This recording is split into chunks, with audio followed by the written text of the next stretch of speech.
Est-ce que ça marche? Oui, ça a l'air de marcher mieux. Ça fait bizarre de vous voir sous cet angle-là. Ça change un peu de l'habitude. J'ai l'impression de vous voir de haut, mais en fait, je ne vous vois pas de haut. Voilà. Euh, Écoutez, j'ai l'occasion de vous apporter ce message en direct live et non plus par écran interposé. Euh, et vous le savez, ça a déjà été dit, ce dimanche, c'est le dimanche de Pentecôte. Et donc nous célébrons quelque chose d'extraordinaire qui a eu lieu il y a 2000 ans à peu près et qui a tenu place dans la chambre haute lorsque les disciples, les apôtres étaient réunis ensemble et qu'ils attendaient ce que Jésus leur avait promis lorsqu'il leur a dit, juste avant de monter au ciel, il leur a dit « Mais vous restez à Jérusalem jusqu'à ce que vous receviez le Saint-Esprit ». Et c'est un événement qui est vraiment extraordinaire et marquant. Et ce que j'aimerais souligner ce matin au travers de ce message, c'est qu'au travers de cet événement extraordinaire qui a d'une certaine manière changé les choses, eh bien, on peut trouver une continuité très forte, très profonde du plan de Dieu que l'on retrouve depuis le commencement dans cette action d'envoyer le Saint-Esprit de sa part. Et en regardant justement cette continuité du plan de Dieu, cette souveraineté du plan de Dieu, ce plan qu'il poursuit ardemment, avec passion, avec amour, eh bien, j'aimerais que ça puisse vraiment aussi, et j'espère que cela va fortifier votre foi et aussi permettre de prendre davantage la mesure de quel Dieu nous avons. Alors, je vous propose simplement une petite rétrospective. On va faire un voyage dans le temps, au travers des livres de la Bible, pour voir un petit peu cette continuité qui se manifeste quand bien même il y a eu ce changement. La venue du Saint-Esprit a été un changement, mais qui s'inscrit dans une continuité vraiment profonde. Pour ça, on est obligé de recommencer tout au début, dès les premiers chapitres de la Genèse, avec l'histoire de Adam et Ève que vous connaissez. Et j'aimerais simplement souligner que dans le premier chapitre, ce que l'on voit au moment où Dieu crée toutes les choses, à la fin de chaque jour, il disait, mais il portait ce verdict et il vit que tout ce qu'il avait fait était bon. Le verdict de Dieu, c'est que tout ce qu'il avait fait était bon. Et ça inclut aussi la création de l'homme et de la femme. Mais voilà, dans ce tableau où tout est harmonieux, tout est selon ce que Dieu avait voulu, c'est-à-dire que tout était bon, eh bien s'introduit le péché au travers, vous connaissez cette histoire du serpent qui parvient à semer le doute et à séduire Adam et Ève, qui justement donnent accès au diable dans leur cœur, dans leur pensée, à cette question, mais est-ce que Dieu a réellement dit? Cette question qui remet en doute profondément la parole de Dieu. La seule chose que Dieu leur avait dit de ne pas faire, tout le reste, ils pouvaient le faire. Eh bien, le diable a réussi à le remettre en question au point qu'ils succombent à cette tentation que le diable leur a suggérée. Et vous connaissez la suite de l'histoire, c'est qu'en raison du péché qui est entré dans ce monde, eh bien, Dieu a dû renvoyer Adam et Ève hors du jardin, ce jardin qui allait être gardé désormais pour en barrer l'accès par 2 chérubins avec des épées flamboyantes. Voilà l'homme qui au départ était dans la présence de Dieu, qui avait cette communion avec Dieu, et je trouve touchant le fait que, vous voyez dans Genèse, même juste après que Adam et Ève aient péché, on voit Dieu qui parcourt le jardin et qui dit, mais où es-tu? Qui dit à l'homme, où es-tu? Et ce Dieu qui parcourt le jardin, ça montre aussi cette relation simple, authentique, réelle qu'ils avaient jusqu'à l'arrivée du péché. Et le péché qui a créé cette séparation déjà dans le jardin, puisque l'homme a eu besoin de se cacher, mais cette séparation aussi parce qu'ils ont été renvoyés du jardin, renvoyés de la présence de Dieu, exclus de la présence de Dieu. Là où il y avait cette relation simple, cet accès direct auprès de Dieu, maintenant il y avait ces chérubins qui en barraient le passage, et l'accès auprès de Dieu était fermé, et l'homme était exclu de la présence de Dieu. Ça, c'est l'effet du péché en raison de la sainteté de Dieu. Et l'histoire aurait pu se terminer là. L'histoire aurait pu se terminer là, dès le chapitre 3 ou 4 de la Genèse. Mais vous avez vos Bibles, et fort heureusement, il y a bien plus de pages que que les quelques pages des premiers chapitres de la Genèse, ce qui veut dire que l'histoire ne s'est pas arrêtée là. L'histoire ne s'est pas arrêtée là. Parce que Dieu, il avait un plan. Et Dieu n'a pas été pris au dépourvu dans ce qui s'est passé dans le Jardin d'Éden, mais Dieu, il avait un plan. Et c'est ce que l'on trouve dans tout le reste de la Bible, c'est la poursuite de ce plan et l'histoire qui ne s'est pas arrêtée là. Et bien sûr, cette histoire, simplement pour le souligner dès le départ, cette histoire ne s'est pas arrêtée là. Pourquoi ? Non pas en vertu des mérites de Adam et Ève, vous le comprendrez bien, mais l'histoire ne s'est pas arrêtée là, en vertu des mérites de Dieu, des mérites exclusifs de Dieu, puisque tout le reste, eh bien, c'est Dieu qui a pris l'initiative dans tellement de points, et c'est ce que nous allons voir. Tout d'abord, après cette chute dans le jardin d'Éden, et on va faire par grands sauts dans le temps, sinon ça prendrait trop longtemps. Mais on va faire un premier saut dans le temps, donc après Adam et Ève, on va passer directement à l'époque de Noé. Le péché qui était entré dans l'humanité au travers de Adam et Ève, eh bien ce péché a grandi dans le cœur de l'humanité. Il a grandi très vite d'ailleurs, puisque dès l'histoire de Caïn et Abel, vous voyez qu'il y a eu un crime. Caïn qui a tué Abel. Donc ce péché, il a eu une propagation très très rapide avec des effets gigantesques, très rapides. Mais au temps de Noé, donc ce péché avait atteint une apogée, si je peux dire, au point que Dieu regrettait même d'avoir créé l'humanité. Il regrettait d'avoir créé l'humanité et au point donc de résoudre dans son cœur, de dire mais je vais envoyer le déluge. Et dans ce déluge, eh bien, ce déluge a effectivement eu lieu. C'est pas une histoire, c'est pas une fable. Ce déluge a effectivement eu lieu. Et ce déluge a tué quasiment toute l'humanité, sauf Noé et sa famille. Et là, on voit aussi que, vous voyez, il y avait un homme à ce moment-là que Dieu avait suscité, un homme que Dieu avait appelé. Il avait appelé Noé, et c'est Dieu qui avait pris l'initiative de parler à Noé et de lui dire, mais construis une arche, construis une arche. Et il a trouvé en Noé un homme qui lui faisait confiance, un homme qui avait encore la crainte de son nom, un homme qui allait accomplir ce que Dieu lui demanderait, aussi fou que cela puisse paraître, au point de construire une arche pendant presque 100 ans à un endroit où il n'y avait pas d'eau. Et au travers de cet homme que Dieu s'était suscité, que Dieu avait trouvé, eh bien, il a pu poursuivre l'histoire, puisque l'histoire, là encore, avait le pouvoir de pouvoir s'arrêter à cet instant précis. Dieu regrette d'avoir créé l'humanité et il extermine l'humanité de la surface de la terre au travers du déluge. Mais tel n'était pas le projet de Dieu. Et c'est pour ça qu'il s'est suscité un homme comme Noé, qui a eu cette audace de lui faire confiance. On va faire un autre saut dans le temps à présent, on va passer directement à Abraham. Plusieurs siècles plus tard, cette fois-ci, Dieu a trouvé un autre homme. Un homme qui venait d'Ur en Chaldée et qu'il a pu appeler aussi. Et là encore, vous voyez Dieu qui était à l'initiative, c'est Dieu qui a appelé Abraham. Il a appelé Abraham et au travers d'Abraham, il s'est suscité un peuple. Avant Abraham, Dieu n'avait pas de peuple sur la surface de la terre.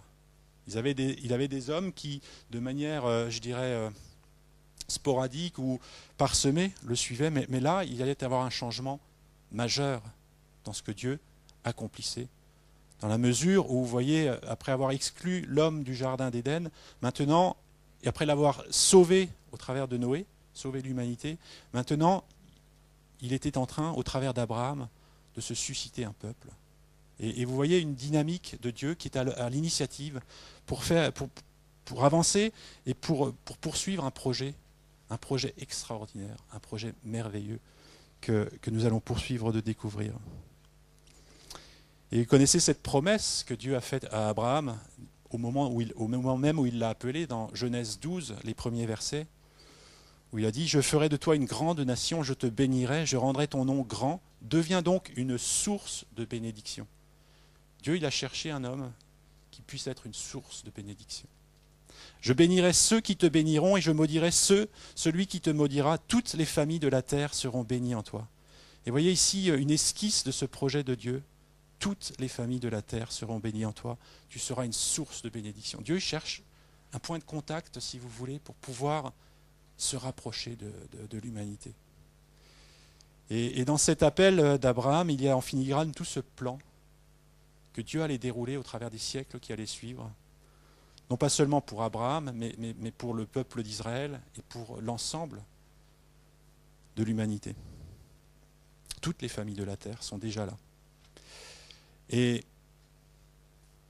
au travers de Noé, au travers d'Abraham, ce qu'on peut voir, c'est que Dieu, il cherche des hommes, il cherche des femmes qui ont ce courage, cette audace de lui faire confiance. Et au travers de qui il peut agir et impacter la vie ici-bas.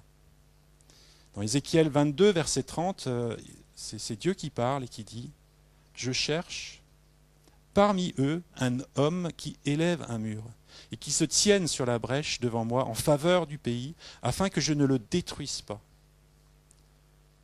Et il y a ce qui suit, mais je n'en trouve pas. Il en a trouvé, mais on va voir la suite.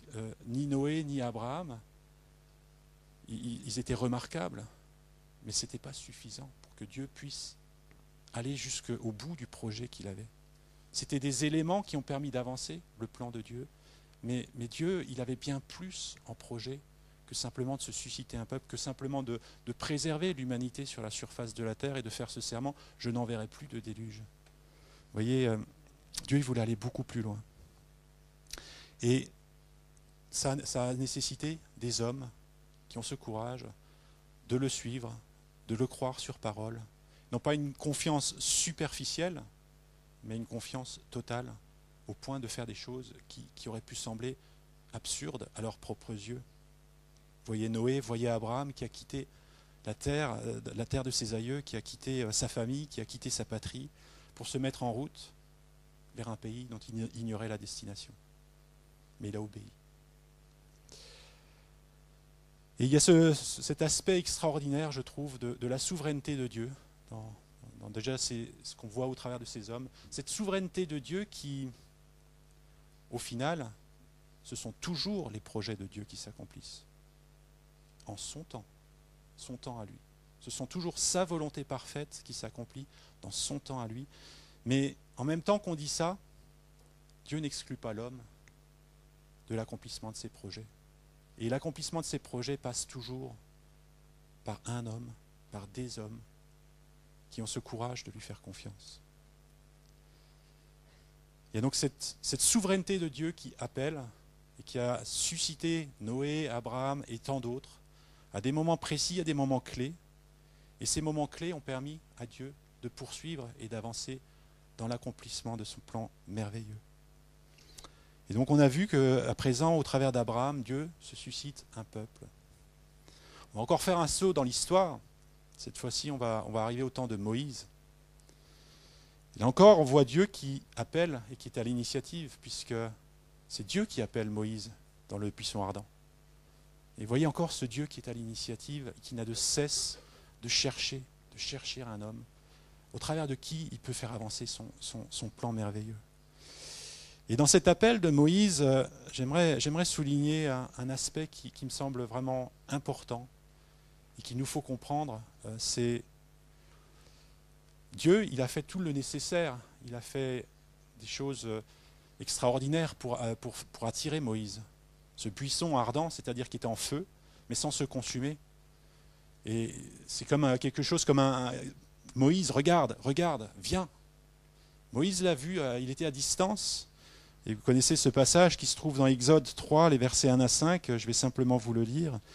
Moïse faisait paître le troupeau de Jéthro, son beau-père, sacrificateur de Madian, et il mena le troupeau au-delà du désert et se rendit à la montagne de Dieu, à Horeb. Donc, Moïse, il est dans son train-train de faire paître les brebis, il est dans son quotidien, si vous voulez, ça peut être, imaginez notre quotidien à nous, et on est en train de le faire, notre train-train routinier. L'ange de l'Éternel lui apparut dans une flamme de feu au milieu d'un buisson. Moïse regarda et voici que le buisson était en feu, mais que le buisson ne se consumait pas. Moïse dit, je vais faire un détour pour voir quel est ce spectacle extraordinaire et pourquoi le buisson ne brûle pas. Vous voyez, ce buisson qui brûlait, mais sans se consumer, qui est Dieu qui attire Moïse et qui lui dit en quelque sorte, viens, approche, approche. Moïse qui fait ce détour dans son quotidien, donc qui sort de son train-train. Et au verset 4, l'Éternel vit qu'il faisait un détour pour voir. Et Dieu l'appela de l'intérieur du buisson et dit, Moïse, Moïse, il répondit, me voici. Dieu dit, n'approche pas d'ici. Ôte tes sandales de tes pieds, car l'endroit sur lequel tu te tiens est une terre sainte. Et il y a là un paradoxe. Dieu a fait tout ce qu'il fallait pour que Moïse s'approche de lui, ce qui montre le désir de Dieu, que l'homme, que l'humanité puisse s'approcher de lui. Mais lorsque Moïse s'exécute et commence à approcher, il y a ce message qui semble contradictoire. N'approche pas. Le lieu sur lequel tu te tiens est saint. Et on a affaire ici à cette dualité. Ce n'est pas une dualité qui se contredit, mais Dieu est à la fois saint et amour. Et dans son amour, il a toujours cette recherche constante de pouvoir trouver un homme pour s'approcher de l'humanité. Mais sa sainteté ne supporte pas le péché. Et dans sa sainteté, il y a ce risque que l'homme se trouve détruit. Et donc Dieu, il est devant cette situation où il ne peut pas se contredire. Ça, c'est sa nature. Mais il a cet ardent désir de trouver ce chemin qui permette d'aller vers l'humanité. Et ce chemin, c'est ce chemin qu'il a pris tant de patience, tant de peine, si je peux dire, tant d'efforts pour créer. Et vous voyez, au travers d'Abraham, il y a déjà une avancée. Dieu se suscite un peuple. Maintenant, au travers de Moïse, eh bien, Dieu allait pouvoir aller plus loin encore, puisque Dieu allait, au travers de Moïse, un homme qui encore allait lui faire confiance et qui allait répondre favorablement à son appel. Dieu allait pouvoir, au travers de Moïse, non seulement délivrer le peuple d'Israël qui était dans l'esclavage, donc le peuple que Dieu s'est suscité à partir d'Abraham, mais encore, il allait pouvoir s'approcher de l'humanité en demandant à Moïse de construire le tabernacle. Et si vous lisez le livre d'Exode, la première moitié, si je peux faire simple, la première moitié concerne toute la sortie de l'Égypte. La deuxième moitié, qui n'est pas moins importante, concerne tout ce qui a à faire avec la construction du tabernacle, de tous ces détails, du service, des sacrifices, etc. Et c'est Moïse que Dieu a choisi pour faire cela, un homme qui lui a fait confiance, un homme qui le croyait sur parole, qui avait fait un choix radical de le suivre. Et au travers de Moïse, Dieu a pu établir un sanctuaire ici-bas. Et dans Exode 25, les versets 8 et 9, ce que l'on peut lire, c'est Dieu qui parle. Il parle à Moïse et il dit « Ils, c'est-à-dire le peuple d'Israël, ils me feront un sanctuaire et je demeurerai au milieu d'eux. » Et là, on voit cette approche progressive de Dieu qui est à l'initiative, après avoir renvoyé Adam et Ève en raison du péché, il les a renvoyés du jardin d'Éden. Mais Dieu ne s'est pas arrêté là, l'histoire ne s'est pas arrêtée là. L'histoire ne s'est pas arrêtée au temps de Noé, l'histoire ne s'est pas arrêtée au temps d'Abraham non plus. Dieu n'était pas satisfait de là où il en était avec l'humanité. Il voulait aller plus loin, plus près de l'humanité. Et plus loin dans son plan, plus près de nous. Et là, Dieu, au travers de Moïse, il a trouvé quelqu'un au travers de qui il pourrait construire ce sanctuaire et demeurer au milieu de son peuple. Dieu qui était dans le ciel, qui maintenant vient établir sa demeure au milieu de son peuple. Et Dieu a donné la vision sur le mont Sinaï à Moïse dans tous les détails. Là encore, Dieu est à l'initiative. C'est lui qui a dit tous les détails de la manière de laquelle le tabernacle devait être construit et tout ce qui devait y être fait. La construction, les différents lieux du tabernacle, on va s'arrêter brièvement là-dessus. Et dans Exode 39, donc quasiment à la fin d'Exode, ce que l'on peut voir, c'est que les Israélites firent tout ce travail, donc Exode 39, versets 42 à 43, les Israélites firent tout ce travail exactement comme l'Éternel l'avait ordonné à Moïse. Moïse examina tout l'ouvrage, et voici qu'ils l'avaient fait comme l'Éternel l'avait ordonné. Alors Moïse les bénit. J'insiste sur le fait que c'est Dieu qui a donné ce plan du tabernacle et que ce tabernacle a été construit. Non seulement il y a eu le plan, mais la construction du tabernacle a été conforme à ce que Dieu avait donné comme plan à Moïse. Et il y a donc ce changement extraordinaire au travers du tabernacle, Dieu qui vient établir sa demeure au milieu de son peuple. Et dans la description du tabernacle, et notre pasteur a fait des études bibliques sur la question très approfondies. Donc, il y a des heures d'enseignement sur ce sujet, je ne vais pas pouvoir m'étendre, vous le comprendrez. Mais donc il y a une richesse extrêmement profonde sur tout ce qui concerne l'architecture et les services dans ce tabernacle. Ce que j'aimerais simplement qu'on retienne ce matin, c'est que dans cette architecture, il y avait 3 espaces dans le tabernacle. Il y avait donc, ou 4, si je peux dire, l'extérieur du tabernacle, premier espace. Et ensuite, on pouvait s'approcher en allant dans le parvis où se trouve l'autel des holocaustes, donc cette importance du sacrifice sur le chemin pour s'approcher de Dieu. Il y a aussi cette cuve d'airain dans laquelle on peut se laver avant de ne pouvoir entrer. Donc c'est un passage obligé, c'est le sacrifice, la cuve d'airain, avant de pouvoir traverser un premier voile qui séparait le parvis du lieu saint. Donc, un premier degré pour s'approcher de Dieu. Dans le lieu saint, on trouve la table des pains, proposition de pain, l'autel des parfums et le chandelier. 3 éléments qui sont là, qui symbolisent, on n'a pas le temps de s'étendre là-dessus, mais qui sont des symboles aussi très très riches par rapport au fait de s'approcher de Dieu, par rapport à tout ce que Dieu demande. Mais là encore, il y a un deuxième voile. Un voile qui sépare ensuite le lieu saint du lieu très saint. Donc Dieu a trouvé un moyen de descendre au milieu de son peuple, mais vous voyez que c'est un accès qui reste restreint, parce que le parvis, certes, était ouvert à tout le monde, le lieu saint, l'accès en était réservé uniquement aux Lévites, le lieu très saint, au temps de Moïse, ça n'était plus que Moïse et Aaron qui y allaient, et ce lieu très saint, c'est là se trouvait l'arche de l'Alliance. Cette arche de l'Alliance recouverte du propitiatoire qui est posé dessus en or. Et ce propitiatoire, il nous est dit que c'est là où Dieu siégeait. Je vais simplement vous lire dans Exode 25, les versets 18 à 22, où Dieu donne cette description, enfin ce commandement. Il lui dit « Tu feras 2 chérubins d'or aux 2 extrémités du propitiatoire. Tu les feras d'or battu, un chérubin à l'une des extrémités et un chérubin à l'autre extrémité. Vous ferez des chérubins d'une seule pièce avec les 2 extrémités du propitiatoire. » Donc on retrouve ces chérubins même qui barraient l'accès du jardin d'Éden à Adam et Ève pour les exclure. Et on les retrouve ici. Ils ont un rôle vraiment en ce qui concerne la présence de Dieu. Et c'est eux, donc il nous a dit au verset 20, « Les chérubins étendront les ailes vers le haut, couvrant de leurs ailes le propitiatoire et se faisant face l'un à l'autre. Les chérubins auront la face tournée vers le propitiatoire. Tu mettras le propitiatoire par-dessus l'arche et tu mettras l'arche dans l'arche le témoignage que je te donnerai. » Donc le témoignage, ce sont les tables de la loi, écrites de la main même de Dieu sur de la pierre. Et au verset 22, c'est ce verset-là que j'aimerais qu'on retienne. « Je te rencontrerai du haut du propitiatoire entre les 2 chérubins, placés sur l'arche du témoignage. Je te parlerai afin de te donner tous mes ordres pour les Israélites. » Et voyez ce lieu où Dieu se tient, où Dieu parle. Donc Dieu a réussi à trouver un moyen d'établir sa présence au milieu du peuple.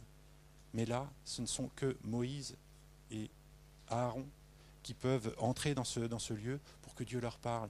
Et dans les siècles qui allaient suivre, c'était les souverains sacrificateurs qui étaient nommés périodiquement, qui pouvaient accéder dans ce lieu-là, et de manière très rare, puisque c'était une fois par an, pour aller y faire le service de Dieu dans ce lieu-là. Donc un accès, Dieu qui est au milieu de son peuple, mais un accès restreint. Il y a des gradations et vous voyez que n'importe qui ne peut pas s'approcher. Et ça nous parle toujours de cette sainteté de Dieu. Toujours cette équation de Dieu qui veut s'approcher, mais ne m'approche pas, comme c'était le cas avec Moïse au buisson, en raison de la sainteté de Dieu. Cette sainteté qui fait que, même plus tard, les souverains sacrificateurs, lorsqu'ils entraient dans le lieu très saint, ils encouraient ce danger, si je peux dire, s'il y avait du péché dans leur vie, etc., de mourir dans la présence de Dieu.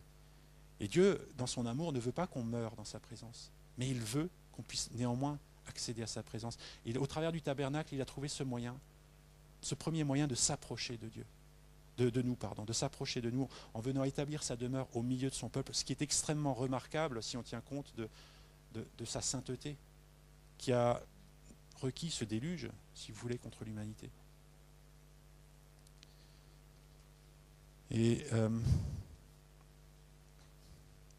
j'aimerais à présent qu'on fasse un autre saut dans le temps, parce que, et qu'on retienne néanmoins que pour s'approcher de Dieu, il fallait, à partir de l'instauration de cette alliance, et je ne vous ai pas dit que chaque fois que Dieu, avec Noé, avec Abraham, avec Moïse, est intervenu en faveur de l'humanité, si je peux dire, on pourrait questionner avec Noé, mais si on considère qu'au travers de Noé, Dieu a sauvé l'humanité, c'est en faveur de l'humanité que Dieu est intervenu.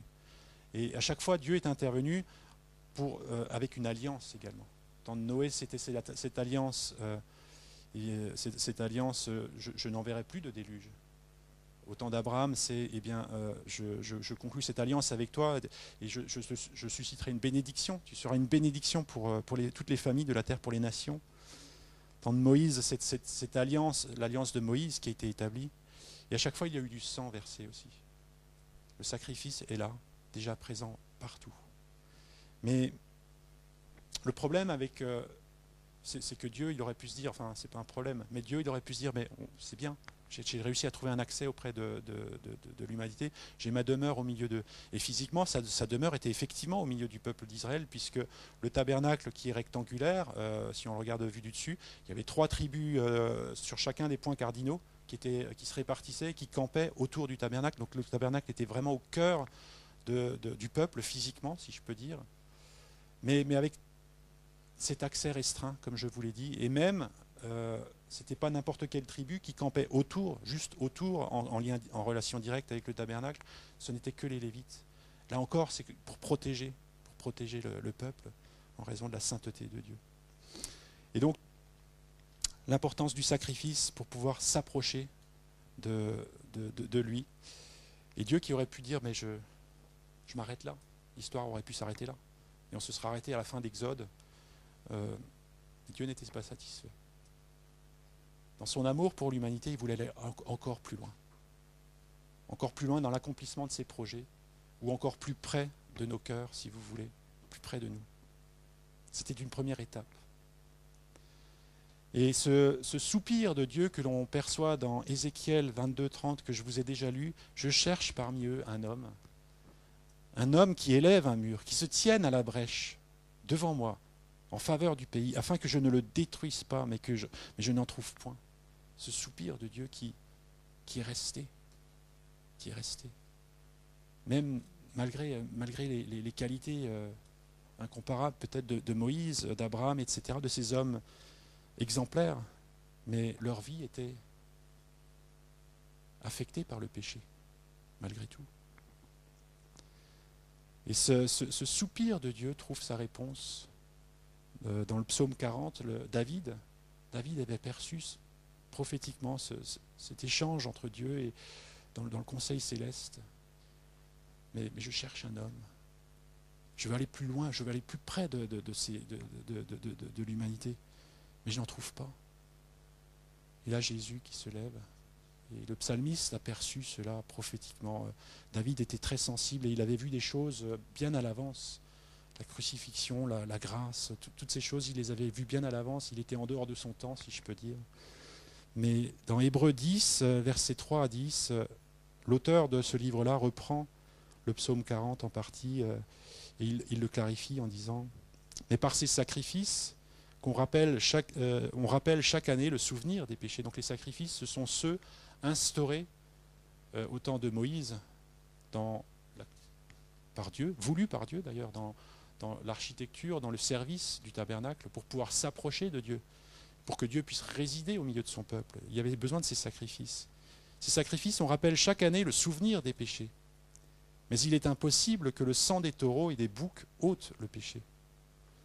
Ces péchés, ils n'étaient en réalité pas vraiment ôtés par les sacrifices des boucs et des taureaux. Ces sacrifices établis dans l'alliance avec Moïse, c'était quelque chose de provisoire qui pointait vers le sacrifice, celui qui était encore à venir au temps de Moïse et celui qui allait être accompli en Jésus-Christ. Verset 5, donc je relis verset 4, car il est impossible que le sang des taureaux et des boucs ôte les péchés. C'est pourquoi, en entrant dans le monde, le Christ dit, tu n'as voulu ni sacrifice, ni offrande, mais tu as formé un corps. Tu n'as agréé ni holocauste, ni sacrifice pour le péché. Alors j'ai dit, voici, je viens. Dans le rouleau du livre, il est écrit à mon sujet, pour faire, ô Dieu, ta volonté. Et ce passage-là vient tiré du psaume 40. Et il dit d'abord, tu n'as voulu et tu n'as agréé ni sacrifice, ni offrande, ni holocauste, ni sacrifice pour le péché, qui cependant sont offerts selon la loi. Donc, ces sacrifices qui étaient offerts étaient imparfaits encore. Et ce qui limitait justement l'action de Dieu et ce rapprochement que pourtant Dieu voulait. Puis il dit, voici je viens pour faire ta volonté, donc au verset 9. Et il abolit donc le premier culte pour en établir un second. Et c'est en vertu de cette volonté que nous sommes sanctifiés, par l'offrande du corps de Jésus-Christ, une fois pour toutes. Une fois pour toutes. Les sacrifices dans l'ancienne alliance avec Moïse avaient besoin d'être répétés, mais celui de Jésus, il compte une fois par toutes, parce que c'est le sacrifice. En Jésus, donc, Dieu s'est fait encore plus proche de nous, puisque Dieu n'avait jamais été aussi proche de nous avant. On a vu que Dieu, il s'est suscité un peuple, Dieu, il est venu résider au milieu de son peuple, et maintenant Dieu se fait comme nous, comme l'un des nôtres, en Jésus-Christ, en s'appelant Fils de l'homme, en s'appelant Emmanuel, c'est-à-dire Dieu avec nous. Et il a pu marcher comme l'un d'entre nous, au milieu de nous, et se faire tellement plus proche encore, marcher à côté de nous. Non pas simplement rester dans le lieu, cantonné dans le lieu très saint, mais marcher à côté de nous en Jésus-Christ, qui s'est fait homme et qui a revêtu cette nature d'homme pour justement pouvoir s'approcher encore plus près de nous.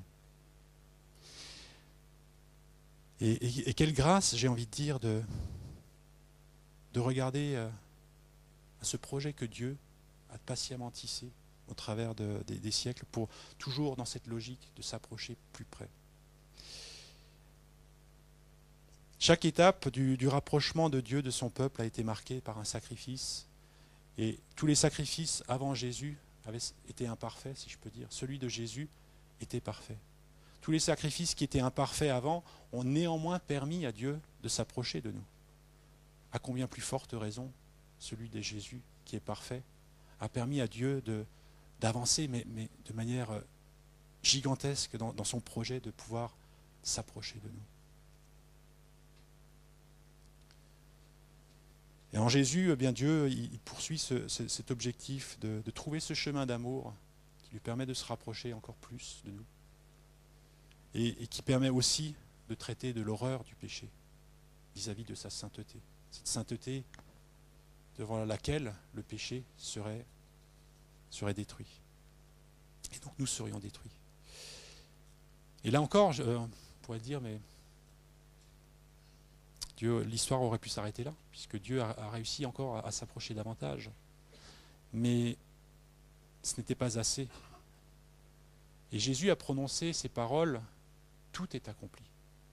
Tout est accompli à la croix. Ces paroles que Jésus a prononcées, il les a prononcées comme une attestation, non seulement que tout ce qu'il avait vécu, tout ce qu'il avait fait sur cette terre, c'était 100% la volonté de Dieu. Il n'y avait pas 99,9%, c'était 100% exactement. Il n'y avait aucun défaut en lui.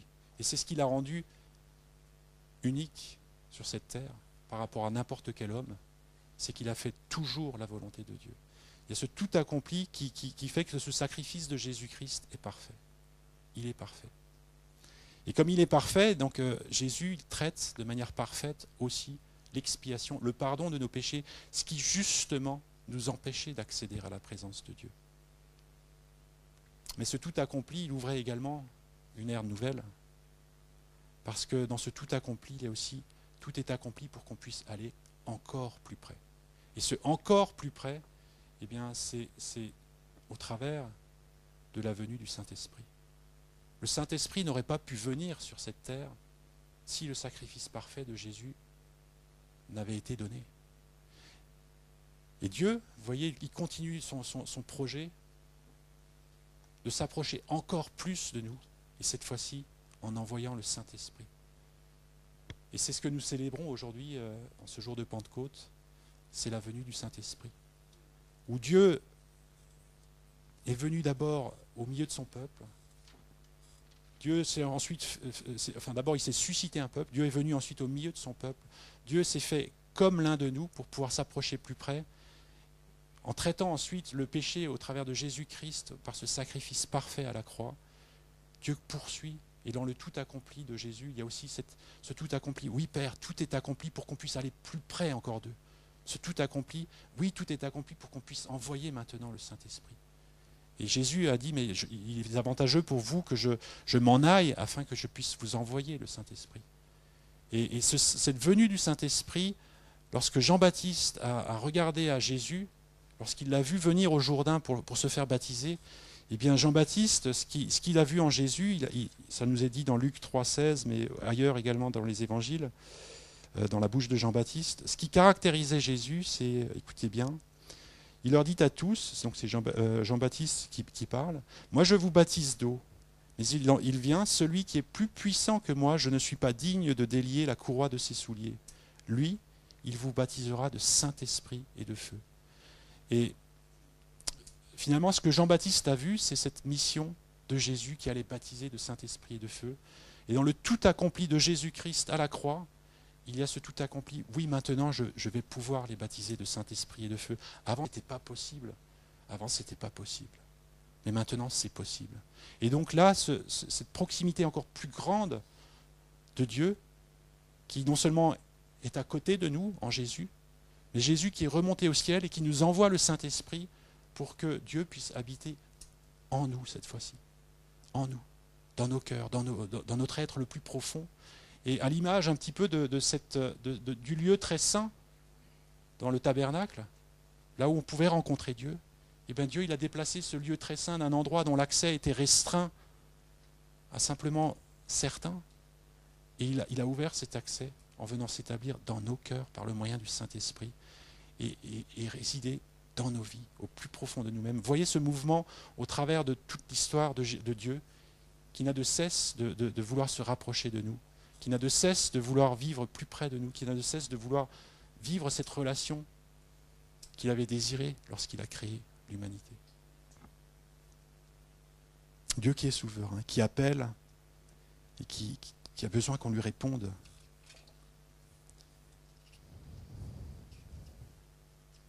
Et nous vivons aujourd'hui dans ces temps dans lesquels Dieu a choisi de se révéler encore tellement, tellement plus proche de l'humanité. Nous vivons dans ces temps-là. Et vous voyez, à chaque étape, on aurait, si on avait été à la place de Dieu, peut-être qu'on se serait dit, si on avait été avec nos cœurs un peu, je ne sais pas comment le dire, enfin pas aussi généreux que Dieu, on aurait pu se dire, ça y est, là j'ai donné assez, ça suffit. Mais vous voyez, cet amour de Dieu qui n'a de cesse d'aller plus loin, de poursuivre, au point même de payer le prix suprême que demandait sa sainteté. Il l'a payé, lui, ce prix-là. Et bien sûr, ça change beaucoup de choses, le fait que le Saint-Esprit soit venu. Et ce que j'aimerais, en particulier, ce que j'aimerais souligner, c'est quelques versets que je voudrais vous lire sans trop m'attarder, mais je vous invite à les repasser, et des versets qui nous parlent de cette proximité que nous pouvons avoir avec Dieu aujourd'hui, dans les temps que nous vivons, après que le Saint-Esprit ait été envoyé. Tout d'abord, et je l'ai déjà dit, dans 1 Corinthiens 6, 19, là où Dieu résidait auparavant dans le lieu très saint, dans le tabernacle, maintenant ce lieu très saint est devenu notre cœur, et est devenu notre corps même. C'est ce que nous dit l'apôtre Paul. Ne savez-vous pas que votre corps est le temple du Saint-Esprit, qui est en vous et que vous avez reçu de Dieu et que vous ne vous appartenez point à vous-même, dans 1 Corinthiens 6, 19. Donc ce mouvement de Dieu qui vient jusqu'en nous, par le Saint-Esprit. On a vu que ce qui était dans le lieu très saint, dans l'arche de l'Alliance, au temps de Moïse, dans le tabernacle, c'était les tables de la loi, ou le témoignage, en fonction des traductions. Ces tables de la loi qui étaient écrites sur des pierres, sur de la pierre. Là, Dieu, et donc cette pierre qui nous parle de quelque chose qui est extérieur à nous. Hein, c'est quelque chose qui, voilà, on est en chair, la pierre c'est minéral, c'est quelque chose qui est extérieur, quand bien même on peut lire, mais c'est extérieur. Au travers du Saint-Esprit, et Dieu l'avait déjà promis au travers des prophètes dans l'Ancien Testament, Dieu allait changer ça. C'était plus sur de la pierre qu'il allait écrire, mais c'est sur la chair, dans nos cœurs de chair. Et j'aimerais vous lire ce passage dans Ézéchiel 36, les versets 25 à 28. « Je ferai sur vous, c'est Dieu qui parle, l'aspersion d'une eau pure et vous serez purifiés. Je vous purifierai de toutes vos souillures et de toutes vos idoles. » Ça, c'est le prérequis et c'est ce que Jésus est venu traiter au travers du sacrifice à la croix. « Je vous donnerai un cœur nouveau et je mettrai en vous un esprit nouveau. J'ôterai de votre chair le cœur de pierre et je vous donnerai un cœur de chair. » Vous voyez, ce cœur de chair qui est quelque chose de vivant. Ce n'est pas quelque chose qui est mort, qui est figé, qui est rigide. Dieu, il vient mettre en nous la vie au travers de son esprit. Je mettrai mon esprit en vous et je ferai que vous suiviez mes prescriptions, que vous observiez les pratiques et mes ordonnances. Vous habiterez le pays que j'ai donné à vos pères. Vous serez mon peuple et je serai votre Dieu. C'est plus sur de la pierre que Dieu travaille maintenant, c'est avec la chair, c'est dans nos cœurs. Et c'est là que Dieu, justement, ce mouvement de rapprochement, c'est pour venir toucher nos cœurs. S'il avait essayé de toucher nos cœurs directement, tout de suite, ça nous aurait détruits. Il a fallu tout ce temps, toute cette patience. On peut se demander, mais pourquoi Dieu il a utilisé tant de temps? Et c'est parce qu'il savait que sa sainteté, nous ne pourrions la supporter. Il a fallu qu'il y ait tout ce travail préparatoire pour que Dieu prépare ce chemin, patiemment, qu'il le tisse dans l'histoire de l'humanité pour ouvrir ce chemin. Et comme je vous l'ai dit, le support change, et là encore, on voit l'action de l'Esprit dans 2 Corinthiens 3, versets 3 à 6. Vous êtes manifestement une lettre de Christ, écrite par notre ministère, donc c'est Paul qui écrit, non avec de l'encre, mais avec l'Esprit du Dieu vivant. Non sur des tables de pierre, ces tables de pierre qui renvoient à quelque chose d'extérieur à nous, quelque chose qui renvoie aussi à cette ancienne alliance, où Dieu est encore d'une certaine manière distant. Il s'est rapproché, mais il est encore tellement loin. Écrite non avec de l'encre, mais avec l'Esprit du Dieu vivant, non sur des tables de pierre, mais sur des tables de chair, sur vos cœurs. Telle est l'assurance que nous avons par le Christ auprès de Dieu. Non que nous soyons par nous-mêmes capables de concevoir quelque chose comme venant de nous-mêmes, mais notre capacité vient de Dieu. Il nous a aussi rendus capables d'être ministres d'une nouvelle alliance, non de la lettre, mais de l'esprit. Car la lettre tue, mais l'esprit fait vivre. Vous voyez, cet esprit qui fait vivre. La vie, Dieu nous donne la vie. Il nous permet de venir plus près de sa présence, là où il y a la vie qui coule, là où il y a la vie qui se diffuse dans nos cœurs. Ça a aussi été dit ce matin dans Romains 8, verset 15, dans cette relation de proximité avec Dieu. Eh bien, ce qu'il y a, c'est que vous n'avez point reçu avec un esprit de servitude pour être encore dans la crainte, mais vous avez reçu un esprit d'adoption par lequel nous crions « Abba, Père ». On peut appeler Dieu notre Père. Cette relation de proximité aussi qui est là, qui est possible à présent au travers du Saint-Esprit qui a été répandu et qui atteste ces choses. C'est-à-dire que ce n'est pas une connaissance intellectuelle, c'est quelque chose que nous vivons. Le Saint-Esprit en nous, il crie « Abba, Père ». C'est quelque chose qui fait partie de nous. Ce n'est pas quelque chose d'extérieur, comme ces tables de pierre, si vous voulez. Et le Saint-Esprit qui nous a été donné, c'est le dernier passage que je lirai avant de passer à la conclusion, dans 1 Corinthiens 2, versets 9 à 12, où il est dit « Mais c'est comme il est écrit, ce que l'œil n'a pas vu, ce que l'oreille n'a pas entendu, et ce qui n'est pas monté au cœur de l'homme, tout ce que Dieu a préparé pour ceux qui l'aiment, à nous, Dieu l'a révélé par l'Esprit. Car l'Esprit sonde tout, même les profondeurs de Dieu. » Qui donc parmi les hommes sait ce qui concerne l'homme, si ce n'est l'esprit de l'homme, et qui est en lui? De même, personne ne connaît ce qui concerne Dieu, si ce n'est l'esprit de Dieu.